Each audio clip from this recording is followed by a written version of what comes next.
તો જય માતાજી, હર હર મહાદેવ. કેમ છો બધા? મજામાં ને? મજામાં. ફાઇનલી બીજા બ્લોગમાં સ્વાગત છે તમારો. તો આજે શેની ચા બનાવી? ચા બને છે મસ્ત મજાનું. સુરત દાદાજી ઉગ્યા નથી. અને મિત્રો આજે ખાસ વાત એ છે કે આજે આપણે બહાર ગામ જવું છે કામ કરવા. તો આપણે જાંબુડાથી બંદાળા જવું છે. આપણા બાજુના ખેતરવાળા છે ફુવા, એને અહીંયા જવાનું છે કપાસમાં દવા છાંટવા. બંદાળા જવું છે તે છેટું છે. આ તો લગભગ 20 કિલોમીટર આગું છે. તો કાંઈ વાંધો નહીં, વિડીયોમાં નેક્સ્ટ સુધી બનાવી રહીજો. યાનો કપ્પા દેખાડશું, યાનું લોકેશન દેખાડશું કેવી રીતે છે. તો વિડીયોમાં નેક્સ્ટ સુધી બનાવી રહીજો.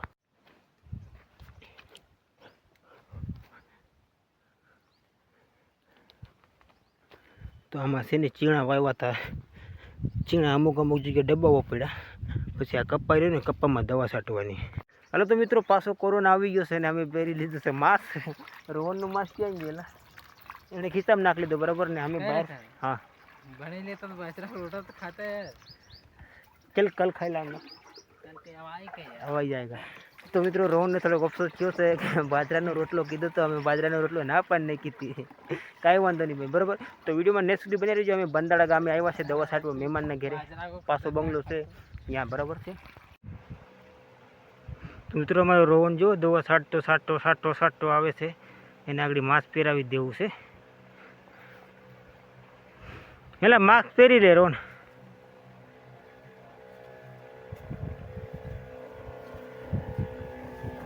मित्रों, खावा टाणो थई गयो। तो अमारी हंदाणी थी લીમડો લીલો લીલો લીમડો વાઈ દીધો भाई हंदाणी हाटो। એટલે વરદી ઉડી કાંઈ થાય જ નહીં બરાબર। અને પાછા હવે જમવાનું ટાણો થઈ ગયો। તો અમે જઈએ હવે જમવા અને પછી પીપળિયા જવું છે અમનભાઈ આટો મારવા। કારણ કે ઘણા દી પછી આ બાજુ આટો મારવા આવ્યો 25 કિલોમીટર દૂર દવા કામે। તો ભાઈબંધને મળવું તો ફરિયાદ જ છે। એટલે અમનને મળવા જવું છે બપોરે। હાલે ભાઈ, ભૂખ લાગી છે તો હાલ ભાઈ ખાવા જાય બીજું હું। ચાલો મિત્રો, બપોરના 2 વાગી ગયા છે ને। બપોરના 2 વાગ્યા અમે પાછા દવા છાંટવા વળગી ગયા છે ને। અહીંયા જો ભાઈ આ રોહનભાઈ છે ચોટલી બાંધીને બેસી ગયા છે ને। અમારો અંકિત જાડીઓ છે એ કેમ દેખાય છે? મોટું ડેબો એલા આને શકલ દેખાડેલ। આ જો મિત્રો, આ રીતે જો આ રીતે કંઈક વિડીયો કોલમાં વાત કરે છે મારો બેટો। તો મિત્રો, આ બાજુ છે ને પાણી પૂરું થઈ રહ્યું છે। રોહન હાલ્યો આવે છે। રોહનની આજ હાલત ખરાબ થઈ ગઈ છે। હું તો રૂમાલ લઈ આવ્યો હતો। આ રૂમાલ કલરવાળો છે, બીજું કંઈ સમજતા નહીં નાક ઉપર હું છે।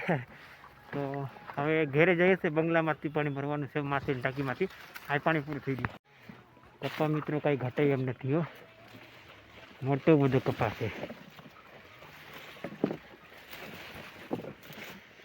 કાંઈ ઘટે નહીં। હવે આ બંગલા પાસેથી ભરવાનું છે। તો મિત્રો, સાંજના 5:30 વાગી ગયા છે। રોહનની હાલત ખરાબ થઈ ગઈ, મારી હાલત ખરાબ થઈ ગઈ। કપા એવડું છે ભાઈ, કા રોહન? કપા એવડું છે મિત્રો, તમને દેખાડો આગળ। દવા છાંટવામાં વાટ લાગી ગઈ અમારી બેયની, માથે દુડે છે। કપ્પામાં હાલવાની દિક્કત આવે કઈ છે જોવો મિત્રો, કપ્પા કેવડો કપ્પા। આમાં દવા છાંટવામાં એવી વાટ લાગી ગઈ ને સવારના છાંટીએ છે, બહુ હેરાન થઈ ગયા અમે। આટલામાં તો હાલવાનો વાંધો પડે છે, પણ શું કરીએ, દવા છાંટવી તો પડશે। 6 ફૂટના કપ્પા ડાળ્યા, ઓ ભાઈ કાંઈ ઘટે નહીં।